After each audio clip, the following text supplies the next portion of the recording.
what's going on, guys? Anthony here. So today I have a new election video for you, and today is going to be my 2020 Maine Senate race breakdown between the top two candidates, the incumbent Senator Susan Collins and the Democratic, probably presumptive nominee Sara Gideon.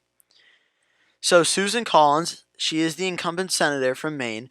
She has been the senator from Maine since 1997, so she's been holding the seat for a while, and she's typically been regarded as a more moderate, kind of outspokenly more liberal Republican compared to the rest of the Republicans in the Senate. And the Democratic candidate, Sara Gideon, she is the current Speaker of the Maine House of Representatives. She represents District 48 in the Maine House of Representatives, and she is pretty well known statewide and is regarded as one of the best candidates the Democrats could run against Susan Collins in Maine. So this is a look at Susan Collins' last race, which was back in 2014.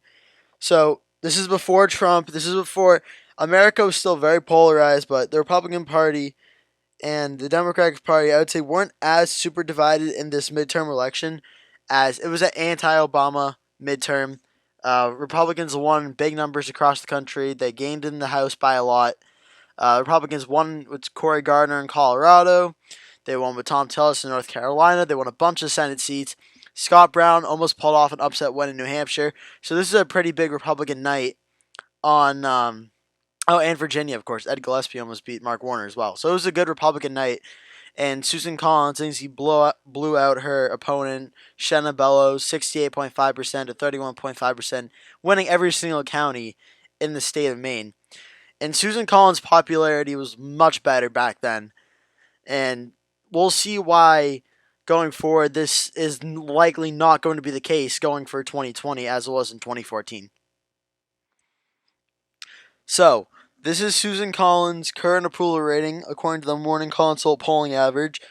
Susan Collins is 42% approval rating to the 52% disapprove. Now, that's a 10-point swing, and 10 points is very, very important in politics. I mean, 10 points, as we know, 10 points on the presidential level, every swing state would go to a certain party, as well as states that are typically Republican or Democrat would flip to the other party if it was a 10-point margin. Susan Collins, just a few years ago, her approval rating was well above 50, and her disapproval rating was in the 20s and 30s. However, she is not as popular now as she used to be. And the reason, I'll probably get into this a little more, but the reasoning for this mainly has to do with Kavanaugh, and that's pretty much what started kind of the downhill spiral for Susan Collins. So the primary polling we have right now, there was a public policy poll that just came out. Well, not really just came out, but it's the most recent poll.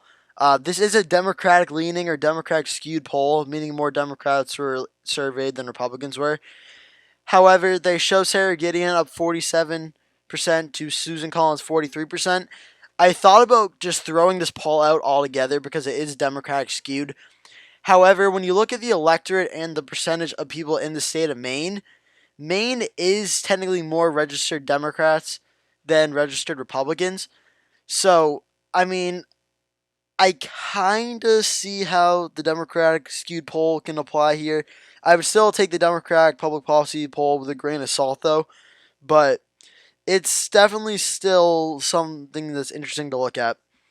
And the other poll was, I believe, a Colby College poll that has Sara Gideon up over Susan Collins 43% to 42%. This was back in February, so we're starting to get a little old on that poll. So the average of these two polls, these are the only real two recent polls we have. The other most recent poll after that was July of 2019, so I kind of just threw that one out because that was a while ago. That was a lifetime ago in terms of politics. So Sara Gideon, based off this average, is up by 2.5%. And I'll be honest. No, actually, I'll get on to that in a sec. Endorsements for Susan Collins. President Trump endorsed her. Lindsey Graham, senator for South Carolina, endorsed her. Joe Manchin, the Democratic senator from West Virginia, oddly enough, endorsed Susan Collins. And Paul LePage, the former Republican governor of Maine, endorsed Susan Collins as well. Sara Gideon does have some endorsements from some relatively notable people. Catherine Cortez Masto, the U.S. Senator from Nevada. Tammy Duckworth, Senator from Illinois. Kirsten Gillibrand, former presidential candidate and Senator from New York. Chris Murphy, U.S. Senator from Connecticut, and Pete Buttigieg, former 2020 presidential candidate from former mayor of South Bend, Indiana, all endorsed Gideon. So my personal assessment of the race. So Maine, I feel like I've been reluctant to put Susan Collins losing this race for a while now, and it has to stem with the possibilities that we've seen this before.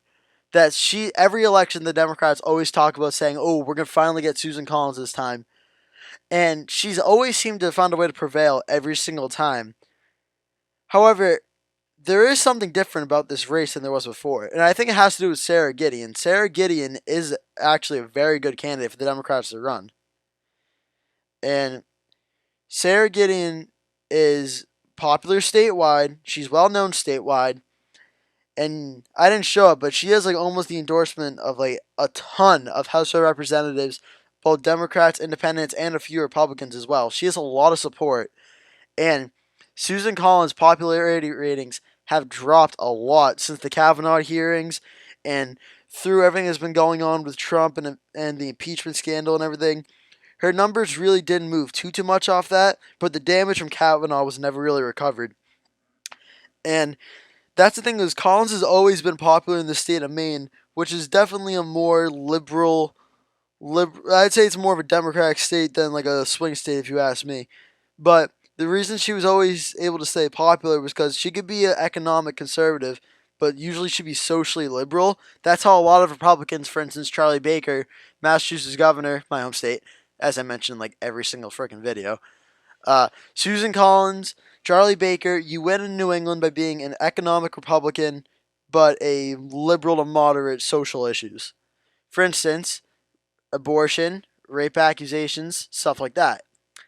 And Susan Collins kind of put her own legacy in the line in favor of saying what she thought she believed was right and saying that she thought Brett Kavanaugh was innocent. Now, we have our own personal opinions on it, but the simple fact being is, in a state that's more liberal, where more people, a higher percentage of people, believed Christine Blasey Ford than Brett Kavanaugh, Susan Collins coming out and saying she was supporting Brett Kavanaugh, that was very bold. And I mean, whether or not you agree with her, you have to respect her decision to say what she wants to say. But the simple reality was, I mean, the Senate was probably going to confirm Brett Kavanaugh anyway. Even if she voted against it, it would have been like 51-49 or 50-50, and Mike Pence would have had to come in and break the tie. So, I mean, she kind of screwed herself over in that regard, seeing as now Susan Collins is in a much worse position, and the Kavanaugh vote definitely has something to do with it. So now my comparison for her is that she's kind of in a Dean Heller type scenario. For those of you who weren't watching my channel back in 2018, is Dean Heller was a Republican senator in Nevada who was running in a state that Hillary Clinton won, and that Dean Heller not only had to win all the Trump voters, he also had to get more of the moderate and liberal and swing voters as well.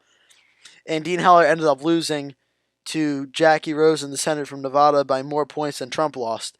So he was put in this kind of tough position where he's not going to energize the Trump voters as good as Trump will. And by trying to get Trump's voters, he alienated the swing moderate voters, and they all went to the Democrats. So what is Susan Collins trying to do? Well, Susan Collins can't do that. If she goes far to the right and tries to win all of Trump voters, she's going to get blown out. But all she can really do right now is try and stay in the middle and say, I'm moderate, I've been me the whole time, I've been your senator. And even if she does that, stays in the middle and says, I'm me, I haven't changed. Presidents have come and gone, but I haven't changed. Even if Susan Collins believes that, after voting for Brett Kavanaugh and how partisan the country has really become and how we're kind of breaking down along political tribal lines, I mean, that's kind of a hard argument to make at this time. And I don't have anything against Susan Collins, or I don't have anything like in favor of Sara Gideon either. I try and keep my personal politics out of these videos. But like, I mean, you have to just acknowledge it.